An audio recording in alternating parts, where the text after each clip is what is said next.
If I'm remembering correctly, this all happened about 8 years ago. Some details are hazy, but I'll tell you what I remember. My wife and I had just moved into our first home, a quiet, picturesque neighborhood, the kind of place where kids rode their bikes and families had barbecues on the weekends. It felt safe, peaceful, like the perfect place to start our lives together. And then we met Mr. Holloway. He lived directly across the street. Tall, well-dressed, always smiling. The kind of man who seemed to know everyone's name before you even introduced yourself. "Welcome to the neighborhood," he said, shaking my hand with an uncomfortably firm grip. His smile never faltered, but something about him made my skin crawl. Looking back, I should have listened to that instinct. I should have known something wasn't right. At the time, though, I ignored it. And that was my first mistake.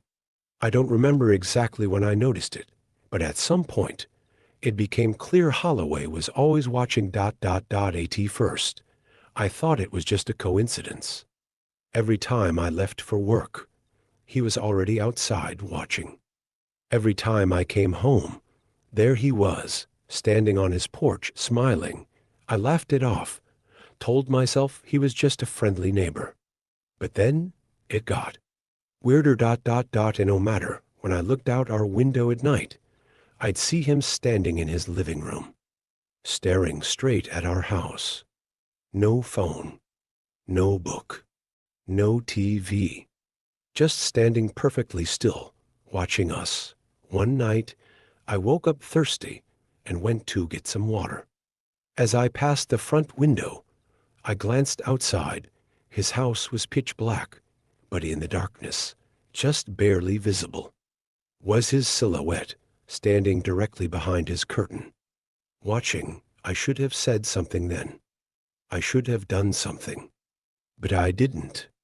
Instead, I told myself I was just tired, overthinking things, and that was my second mistake. Things escalated fast. A few nights later, I woke up to a soft scraping sound. At first, I thought it was coming from outside, maybe a tree branch against the house. But then, I heard the doorknob twisting. Someone was trying to open the back door. I froze. My heart was pounding so hard I could barely breathe. I moved toward the window, expecting to see some drunk neighbor who got the wrong house. Instead, I saw Holloway. He was standing at the door, perfectly still, his hand resting on the knob. Then, as if sensing me, he turned his head and smiled. That moment is burned into my memory. The way he grinned, like he knew something I didn't. The next morning, I went straight to our next-door neighbor, Mrs. Carter, an older woman who had lived there for over 30 years. I told her everything. She chuckled. "Oh, dear, you don't have to worry about Mr. Holloway. He's been here forever. Such a sweet man," I told my wife. She rolled her eyes. "Maybe he was just checking if your door was unlocked to warn you." I even told the police. They came by, questioned him, and 5 minutes later told me the same thing. "Sir, he says he was out for a walk." Maybe you mistook what you saw, mistook what I saw. That was the night I realized I was completely alone in this, and that was my third mistake. I don't know how to explain what happened next. I still don't. That final night, something changed. At a.m. I woke up gasping. Not because of a nightmare, but because I felt like someone was in the room with me. The air was thick, heavy. I turned my head toward the bedroom door, and that's when I saw it. The door was slowly opening, not creaking, not swinging, just silently pushing inward, and then footsteps. Soft, deliberate, coming from the hallway. I held my breath. My wife was still fast asleep. The steps moved from one side of the house to the other. Then they stopped, and then a loud thudding knock against our bedroom window. I jumped up. My wife screamed. I pulled back the curtain. Nothing. I ran outside with a flashlight, expecting to see Holloway standing there, but he wasn't. Instead, I turned the flashlight toward his house, and my stomach dropped. His front door was wide open, and inside, just beyond the threshold, he stood there staring at me, not angry, not surprised, just smiling. That was it. We left that morning. We didn't even wait for sunrise. We packed our essentials and drove away, and yet, even after all this time, I can't shake the feeling that we got out just in time. A week after we left, I spoke to another neighbor, someone who had lived there for over 15 years. I asked him, "What the hell is wrong with Holloway?" He went quiet, then he sighed and looked me straight in the eye. "Every single family that has ever lived in your house has left because of him." They never had proof, but they all said the same thing. He wouldn't leave them alone. He only watches that house, and no one knows why. Even now, all these years later, I still think about it. I wonder if the new owners have noticed. I wonder if, late at night, they glance toward his house and find him standing there, just watching.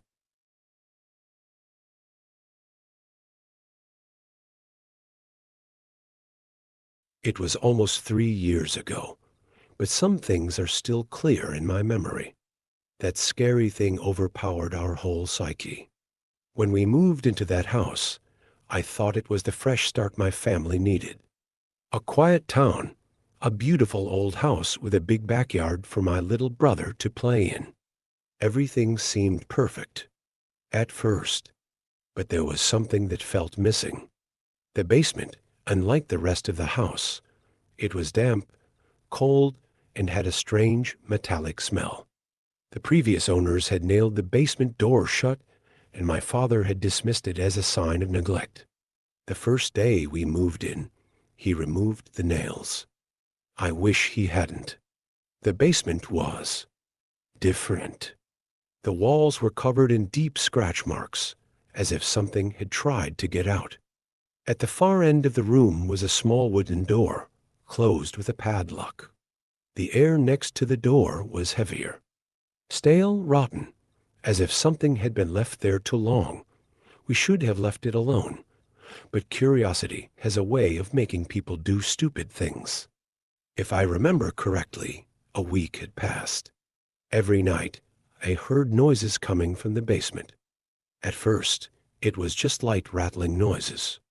Then, whispers, low, muffled, as if someone was talking through the walls. I told my parents. My father laughed. "Old houses make noises," he said. My mom wasn't so sure. She confessed that she had bad dreams every night since we moved in. Dreams that something was watching us. Then one night, my little brother came running into my room. His face was pale. His hands were shaking. "There's someone in the basement," he whispered. I grabbed a flashlight and went downstairs. The basement door was wide open. I knew I had closed it. Then I heard it, a soft click. Not from the walls. Not from upstairs. It was coming from the locked wooden door. I should have turned back, but I didn't. My curiosity got the better of me. Now I would never go near it. I would just walk away. The pounding stopped. The air became heavy, suffocating. My flashlight flickered. Then the wooden door unlocked by itself. My breath caught in my throat. I slowly reached out and opened the door. The room inside was small and cramped, barely the size of a closet. Old, rotting wooden walls. A dirt floor. And something in the center, a chair with thick, rusty chains wrapped around it. That's when I saw them, nail marks. Deep, desperate scratches covering the arms of the chair, as if someone had been tied there for years and was fighting to break free. And then the whisper came back, "You shouldn't be here." The door slammed shut behind me. My flashlight went out. The whisper turned to shallow breathing right next to my ear. I tried to move, but I couldn't. There was something behind me. Then I felt it. Icy fingers brushing against my arm. I screamed. I pounded on the door, trying to get out. My father and mother ran downstairs. The door didn't open at first, as if something was holding it shut. Then suddenly, the pressure lifted. The door opened and I stumbled and fell into my father's arms. The room behind me was empty. There was no chair, no chains, just dust, and the faint smell of something rotten. My father was furious, said I must be imagining things. But my mom, she looked scared. She didn't say a word. That night, she told us all to pack. We left before sunrise. 2 weeks later, the house was sold again. A new family moved in a month after that. I got a message from the realtor. The new owners wanted to know why the basement doors kept opening by themselves, and why at exactly for 17 every night.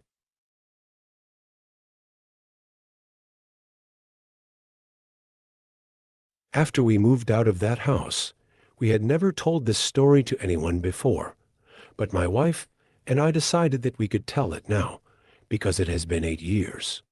When my wife and I moved into the old house on Willow Street, we thought we were off to a great start.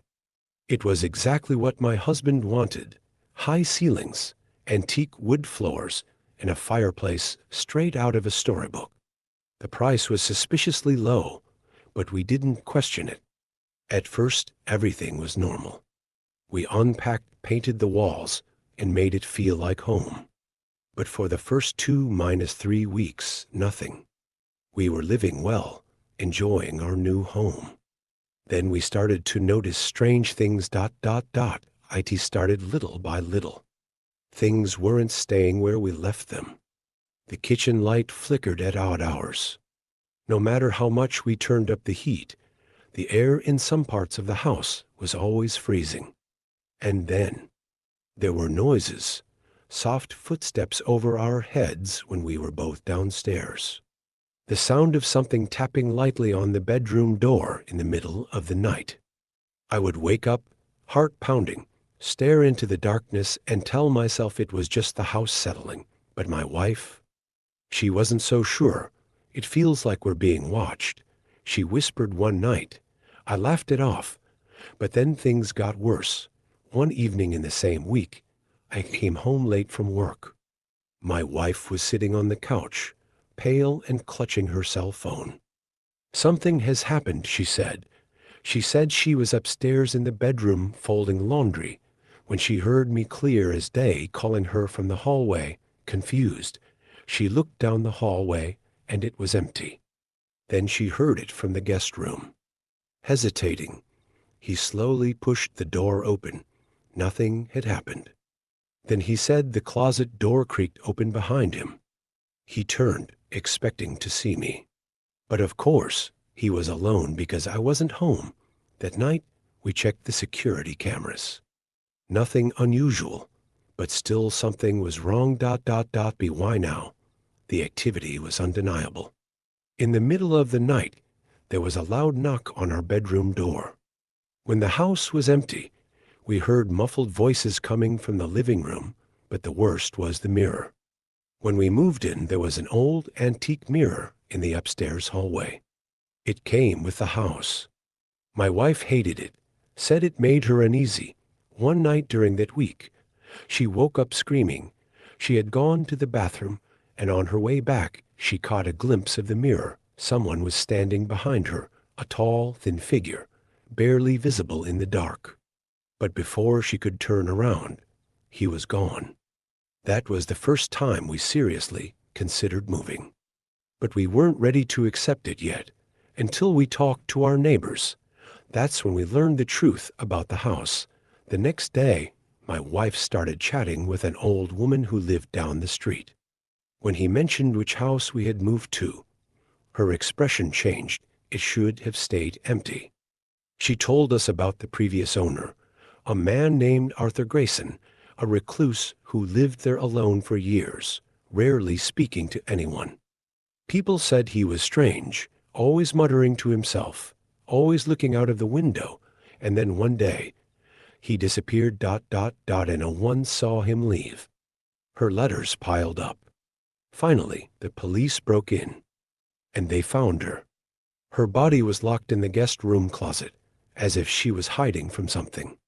His hands were covered in deep scratches, scratching at the door as if he was trying to keep something out, the mirror in the hallway. That was his mirror. It was the only thing left untouched in the house after she died. The neighbors stayed away from the house. They swore they saw shadows passing by the windows long after Arthur had gone. That night, we heard banging through the walls. After learning the story, it was our last night in that house. We packed. We were to leave first thing in the morning, but the house didn't want us to go. At 2:38 a.m., we were awakened by the slow creaking of the bedroom door. Footsteps. Slow. Heavy. Coming from the hallway, the air became freezing. The door to the guest room slammed shut by itself, and then the closet inside rattled violently. As if something inside was trying to get out. We ran away. We spent the rest of the night in a hotel. In the morning, we returned with the movers, took what we could, and never looked back. The house is still there. Now another family lives in it. I wonder if they hear the whispers. I wonder if they see the mirror. I wonder if late at night, do they hear someone knocking on the door from inside the closet?